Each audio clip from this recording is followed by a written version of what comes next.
Greetings, welcome back to the channel, everybody. I'm Cryptid Master KD coming at you from the lair, and also little Peaches. Little Peaches. Hello, everybody. I'm Peaches. Yay! Yeah, thank you, Peaches. She's quite adorable now.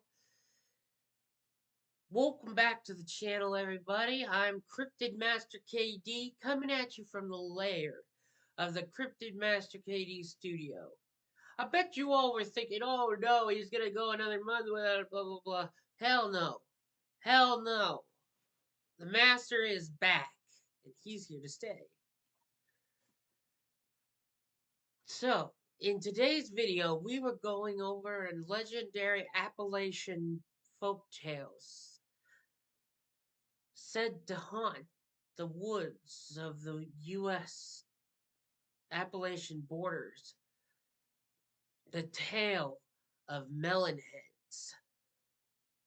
Which begs me to ask all of you, do you all like fruit? Because melon heads are what we cryptozoologists love to feast.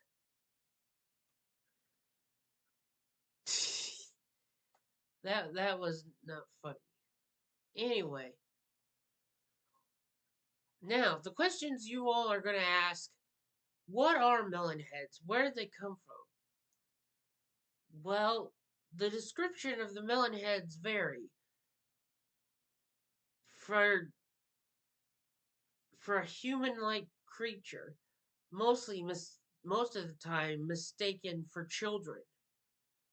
Except they have these huge melon-shaped heads. Hence the name melon heads. They're said to roam the countryside,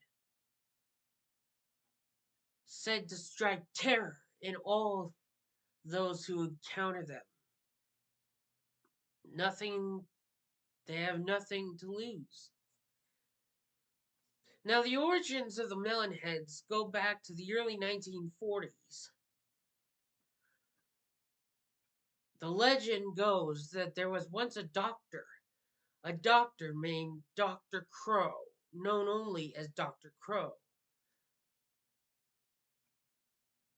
who, according to the legend, performed experiments on children. Yes, you heard that correctly. According to the stories, he would take in children from orphans into a supposed orphanage. And however, behind these doors, a dark secret lurked.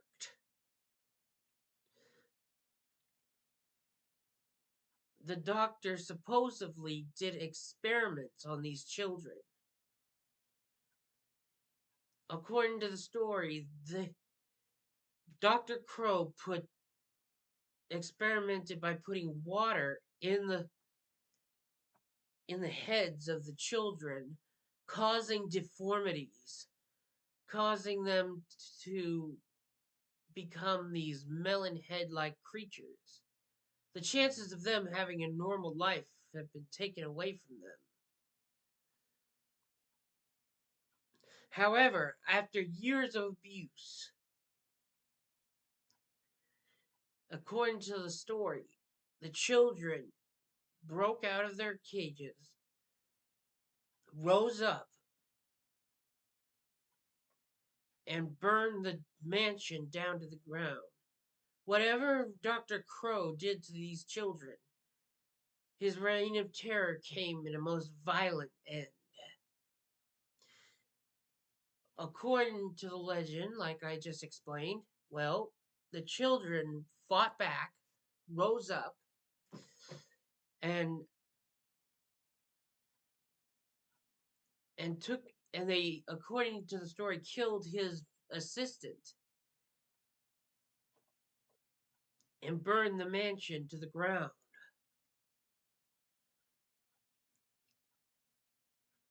And the legend says we don't.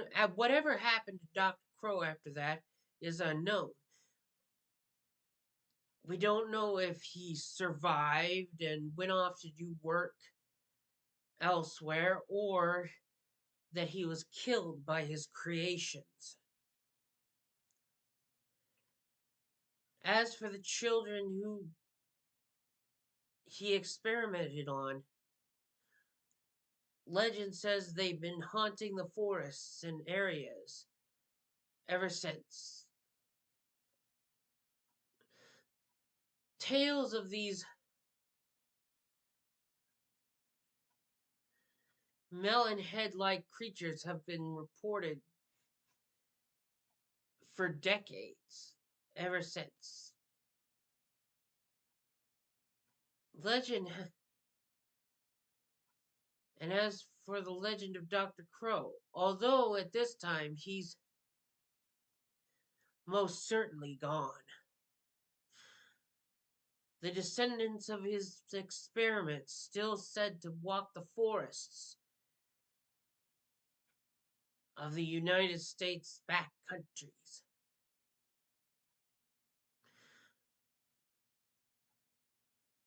Now you can imagine these poor children, whatever happened to them,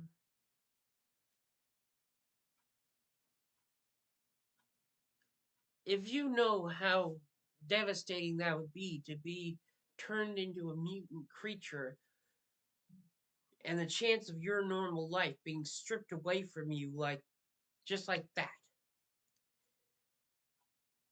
It's almost painful to think about.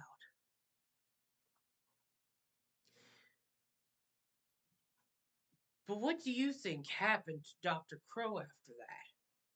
Leave it in the comments.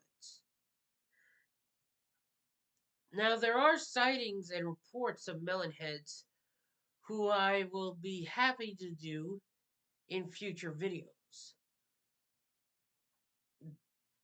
But this is going to be the shortest video I've ever made.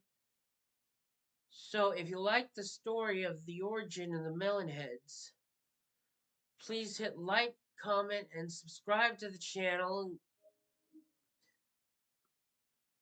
I think I have a poltergeist in my house. I gotta take care of that. Anyway, in part 2 to this video, I will be going off 2 encounters with melonheads. This was the origin of the story of the melonheads video. We will call the origin of melonheads. Now, if you or a member of your family have ever seen a cryptid creature and you want me to talk about it or possibly write about it, have a story told about it, please leave it in the comments and please leave a like, comment to the channel. You know, help me reach 500 subscribers this year. I could really use the help because we can't do this channel without your support. Please make sure to leave a like, comment, subscribe, share the videos I make with your friends and family. It really helps me out. And don't forget that Peaches, the baby Wampus cat over here, needs her catnip.